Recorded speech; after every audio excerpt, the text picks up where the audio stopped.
राजेंद्र जी, दलित अधिकार मंच के हरियाणा के संयोजक राम कुमार बेहुलप्रिया, खेत मजदूर यूनियन के राज्य के अध्यक्ष धर्माल सिंह जी, नगर पालिका कर्मचारी संघ के राज्य के अध्यक्ष और सर्व कर्मचारी संघ के उपाध्यक्ष गणेश शास्त्री जी, मंच पर तमाम नेतागण और हरियाणा के अलग अलग इलाके से आए हुए मेरे ग्रामीण सफाई कर्मचारी भाई और बहनों, आपको सबसे पहले मैं अपनी ओर से और CITU की हरियाणा राज्य कमेटी की ओर से इतनी विशाल रैली के लिए आपको बहुत बहुत बधाइयां देता हूं, आपको मुबारकबाद देता हूं। बड़ा ही खुशी का दिन है, इससे खुशी का दिन और कोई हो नहीं सकता कि महर्षि वाल्मीकि जी की जयंती 2 दिन बाद है और समाज के अंदर जो सबसे वंचित तबके, दलितों में भी सबसे ज्यादा दलित, जो सबसे हाशिए पर गया हुआ तबका, आज भगवान वाल्मीकि की जयंती मनाते हुए आज अपने अधिकारों के लिए खड़ा हुआ अधिकार रैली कर रहा है। इससे और कोई बड़ी बात नहीं हो सकती जयंती के अवसर पर। साथी शास्त्री जी ने सही कहा, अभी 2 दिन पहले दशहरा था, पुतले जलाए गए रावण के, मेघनाथ के, कुंभकर्ण के। कहा गया बुराई पर अच्छाई की जीत होगी। भारतीय जनता पार्टी और उसकी मां RSS, उस RSS के संचालक मोहन भागवत जी, उन्होंने नागपुर में एक बयान दिया है। ये हमें समझने की जरूरत है, सुनने की जरूरत है। ये कैसा राम राज चाहते हैं जो आज वाल्मीकि समुदाय के जो वासिंदे हैं, जो काम करते हैं, जो सबसे ज्यादा उत्पीड़ित हैं, उनके राम राज में और बीजेपी RSS के राम राज में बहुत दिन रात का फर्क है। ये वो राम राज चाहते हैं जिस राम राज के अंदर एक दलित भील का लड़का शंभू, वो अगर वेद का वाक्य पढ़ रहा है उसका कत्ल कर दिया जाता है। एक ऐसे समाज में महिला को निकाल दिया जाता है, उसी समाज के अंदर उस महिला को आश्रय महर्षि वाल्मीकि देते हैं, 2 बच्चों को नव और मुस्लिम को पाल के बना सकते हैं। इसलिए जो पीड़ितों का जो राम राज है वो अलग है और जो इनका राम राज है वो अलग है। बीजेपी RSS वो मनुवादी सोच से वो उसी वर्णाश्रम को जारी रखना चाहती है जिसमें दलितों की जगह वो पैरों में होगी, शूद्रों की जगह पैरों में होगी। और ये मैं क्यों कहना चाहता हूं, भाइयों इस बात को समझो, हमारी बहनें इस बात को समझे, आखिर हमें पक्का क्यों नहीं करना चाहते है। सरकार है 2018 में बड़ा ढिंढोरा पीटा, ग्रुप डी में 18,000 नौकरी हमने दी ग्रुप डी में। अभी भी 2 दिन टेस्ट हुआ पूरे हरियाणा के अंदर, पूरे हरियाणा के अंदर 2 दिन सारी बसों में आना जाना फ्री था। लाखों युवाओं ने टेस्ट दिया ग्रुप डी के नाम से, लेकिन नौकरियों में एक भी नौकरी सफाई के काम की पक्की नहीं है ग्रुप डी में। ये क्यों हो रहा है हम पूछना चाहते हैं बीजेपी की सरकार से। मुख्यमंत्री मनोहर लाल खट्टर से 28 तारीख को वो पंचकुला में महर्षि वाल्मीकि जयंती मनाएंगे। हम ये कहना चाहते हैं, आपको हम तब मान लेंगे जब उस दिन से आपको एक तरफ से हरियाणा के ग्रामीण स्थायी कर्मचारी पक्के, तब आपको मानेंगे। वरना हौसले बंद करो, ये राजनीति है, इस राजनीति को समझने की जरूरत है। ये क्यों ऐसा कर रहे हैं? नगर पालिका के अंदर लंबे टाइम से पक्की भर्ती नहीं है। वायदा किया था नगर पालिका कर्मचारियों से, हड़ताल जब चली थी कि जो ठेके पे हैं उनको पक्का किया जाएगा। किया क्या जा रहा है? जो ठेके पर थे उनको कौशल विकास निगम में दे दिया, परमानेंट कच्चा करने का प्रबंध कर दिया। आपका चाहे पीजीआई हो, आपका हॉस्पिटल हो, आपका सरकारी बिल्डिंग हो, सरकारी दफ्तर हो, हम ये पूछना चाहते हैं, सफाई का काम कहीं भी पक्का नहीं है। सभी सफाई कर्मचारी कच्चे हैं। क्यों है कच्चे? इस राजनीति को समझना पड़ेगा।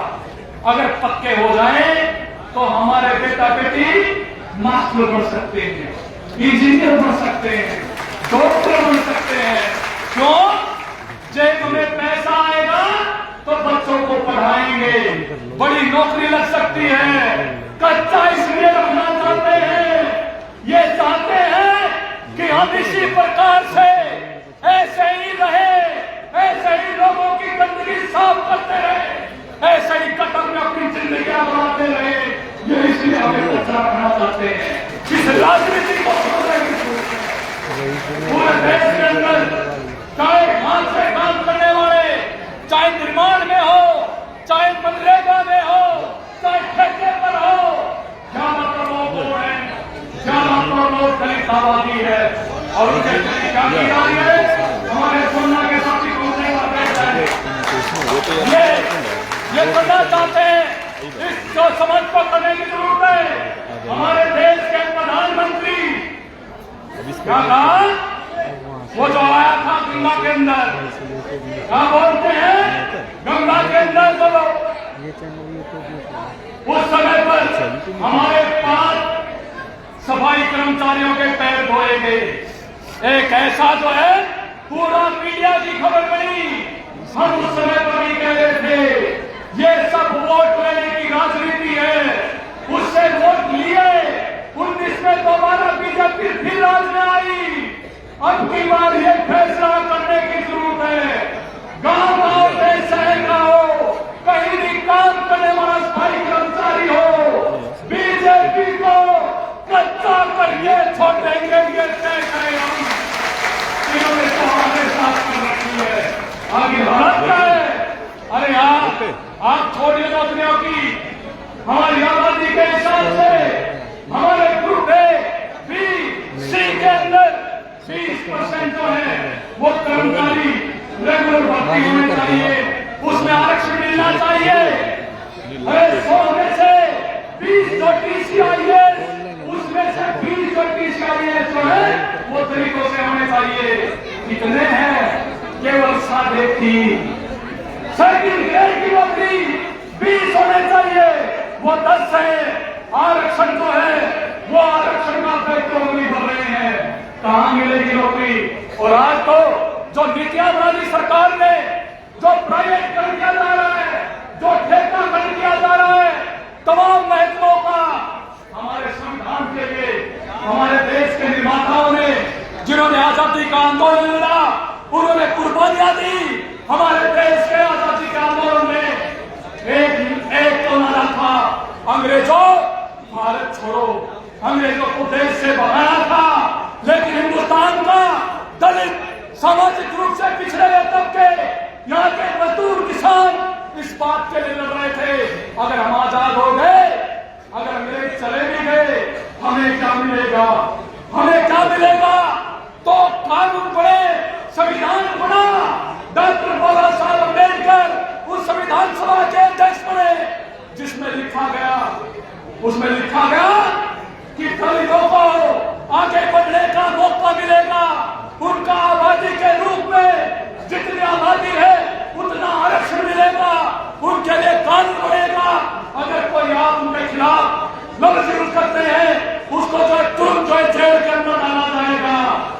संविधान के अंदर दिया गया। ये बीजेपी इसका इस संविधान में कोई भरोसा नहीं है। आप मान्य किया नहीं बुलाया गया। जब उस देश के अंदर वह संसद भवन बनकर तैयार हो गया, उसका उद्घाटन किया गया, उस समय देश की राष्ट्रपति द्रौपदी मुर्मू, जो महिला भी है, जो आदिवासी है, जो दलितों से भी उनकी समुदाय से भी काफी हाशिए पर है, उनको भी नहीं बुलाया गया। किनको बुलाया गया? देश के बड़े पंडों को। आप समझ लीजिए, ये दलित विरोधी सरकार है, ये महिला विरोधी सरकार है, ये गरीब विरोधी सरकार है। इस सरकार को अगर उखाड़ के नहीं फेंका गया, हमारा संविधान खतरे में, हमारी नौकरी खतरे में। ये हमें समझने की जरूरत है। वरना तो क्या बात है, अरे 17 दिन से हम हड़ताल पर बैठे हुए हैं। 10 तारीख को हड़ताल शुरू की गई। हरियाणा के 11,000 कर्मचारी, सफाई कर्मचारी, हरियाणा के 6,000 गांव में सफाई व्यवस्था चरमराई हुई है। गांव के सरपंच भी हमारे साथ में है कि भाई बड़े करने गुजारा नहीं होता। अरे और बात छोड़ो, इस सरकार में कह रहे हैं सबको राशन देंगे। 9,80,000 परिवारों के राशन कार्ड काट दिए। परिवार पहचान पत्र के नाम पे हमारे ग्राम सफाई कर्मचारियों के भी राशन कार्ड काट दिए गए। ये चलिए सरकार हमारे साथ महंगाई बढ़ती जा रही है। गैस के दाम पहुंच गए 1200 रुपए। हमारे रहने के लिए जगह नहीं है गांव के अंदर, ना हमें प्लान किया जा रहा है, ना मकान के लिए किस्त दी जा रही है। ये है कत्तर सरकार का दलितों का एजेंडा है। इसलिए हम कहना चाहते हैं कि ये तो सरकार की नीति है। आज सालों का आंदोलन किया, 2.5 महीने तक के सरकार को 2 महीने बाद तो उनसे बात शुरू की हरियाणा की सफाई कर्मचारी आशाओं से। आज हम हड़ताल पे बैठे, पहले आंगनबाड़ी के साथ ये किया, कलेक्टरों के साथ ये किया। जो भी तक आंदोलन करता है, अपने हाथ की आवाज उठाता है, उसको डंडों से पीटते, उसे हमला करते हैं। और जो हमारे सरपंच भाई है, जो चुनिंदा प्रतिनिधि है, उनका फोटो लाठीचार्ज किया गया। ये है सरकार का रुख। आज हम करनाल में इकट्ठा हुए चेतावनी देने के लिए, अपने अधिकार हासिल करने के लिए। और इसी करनाल के अंदर ये सरकार अपने 9 साल पूरे होने पर एक रैली करने जा रही है। हम आज ये चेतावनी देना चाहते हैं मनोहर खट्टर सरकार को कि आप तो है उस रैली से पहले हमारी मांगों का समाधान निपटारा कर दे, वरना तुम्हारा निपटारा तो तय है। ये बहुत कहने के लिए साथियों। और ये लाल झंडा मुझे बड़ी खुशी होती है। ये तो लाल झंडा लेके जब साथी आगे बढ़ते हैं, ये सरकार को, खासकर माननीय मुख्यमंत्री जी को लाल झंडे से बड़ी खुराक वो इसको देखते हैं। हम ये कहना चाहते हैं, ये लाल झंडा ये दुनिया के अंदर है, जो गरीब है, मजलूम है, जिसकी कोई नहीं सुनता, उसका ये लाल झंडा है, उसके लाल झंडा होता है। और इसमें के लिए हम याद करते हैं कौन प्रभात सिंह को, जिनका 2-3 दिन पहले ही उनकी पुण्यतिथि थी। वो कहते थे किसान के घर में पैदा हुए, वो कहते हैं मैं मजदूर के द्वारा लिया गया गोद लिया बेटा हूं। और वो उन्होंने कहा मौलिक जो है किसी का नहीं होता, और लड़ेंगे तो संघर्ष हासिल करेंगे। हमें याद है, अरे जब हम हमारे पूर्वज जो है घर घर जाके मांग के रोटियां इकट्ठी करते थे, हमें याद है क्या हमें मिलता था। ये लाल झंडा जब से हाथ में आया है, गांव में कोई भी कितना बड़ा चौधरी हो, बीडीओ हो, डीसी हो, मंत्री हो, गांव का सफाई कर्मचारी नाक से आंख मिला कर बात करता है। ये है लाल झंडे की ताकत। साथियों, गांव के जितने भी मजदूर है, जितने भी कर्मचारी हैं, जो छोटे किसान हैं, उन सबको इकट्ठा करो, साझी माला में पिलाओ। निश्चित तौर पर अपने हक हासिल करेंगे, पक्के भी होंगे, तनख्वाह भी बढ़ाएंगे। और ये तो मनुवादी सरकार है, जो वर्णाश्रम पर टिकी हुई है, जो दलित विरोधी है, महिला विरोधी है, गरीब विरोधी है, इसको को भी तलाशाई करके दम देंगे। इन शब्दों के साथ अपनी बात सुनता करो।